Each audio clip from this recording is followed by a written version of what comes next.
ഇത് ഹൽദി ഫംഗ്ഷൻ കൊടുക്കുക. അതേ അമ്മ ഹൽദിക്ക് കൊടുക്കാൻ പറ്റിയൊരു കളറാണ്. ഇതാ കണ്ടോ, തീർന്നിട്ടില്ല. തിരിച്ചിട്ടെ ഫുള്ള് വർക്ക് കാണിച്ചു കൊടുക്കുക. തീർന്നിട്ടില്ല. അപ്പോൾ എത്രമാത്രം പൂക്കൾ ഇതിലുണ്ടെന്ന് അറിയാം. ഇതിൻ്റെ പൂക്കൾ നമുക്ക് കൗണ്ട് ചെയ്യാൻ പറ്റും, കാരണം വലുപ്പമുള്ളതാണ്. ഇവിടെ വരെ വർക്കാണ്. പിന്നെ സാരിയുടെ ബോഡി ഇതാ ഇത്രയും, നമ്മൾ ഉടുക്കുന്നിടത്ത് മാത്രം ആ ഒരു വർക്കില്ല. അതിനുശേഷം ബ്ലൗസിലും അതുപോലെ ഹെവി വർക്കാണ്.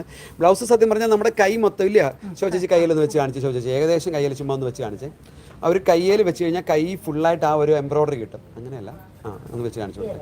ഒരു ഹാഫ് കൈക്ക് ഇടുന്നവർക്കാണെങ്കിൽ ഇതാ കണ്ടോ, ഞാൻ കാണിച്ചു തരാം. ഇതാ കണ്ടോ, കയ്യിൽ ഫുള്ളായിട്ട് എംബ്രോയ്ഡറി. നോക്കിയാൽ നല്ലൊരു റോസാപ്പ് നമ്മുടെ കയ്യിൽ ഇങ്ങനെ വിരിഞ്ഞ് നിൽക്കുന്ന ഇടയിൽ കണ്ടോ, നല്ല രസമല്ലേ. നമ്മൾ ഇത്രയൊരു എംബ്രോയ്ഡറി ചെയ്യണമെങ്കിൽ എത്ര രൂപ കൊടുക്കണം? ബ്ലൗസിന് മാത്രം ചെയ്യണമെങ്കിൽ തന്നെ അല്ലേ, 2 കയ്യിലൂടെ ബ്ലൗസിന് മാത്രം ചെയ്യണമെങ്കിൽ എത്ര രൂപ കൊടുക്കണം? അപ്പം നല്ലൊരു എംബ്രോയ്ഡറി നമ്മുടെ കയ്യിൽ വരും, നല്ല ഹെവി എംബ്രോയ്ഡറി.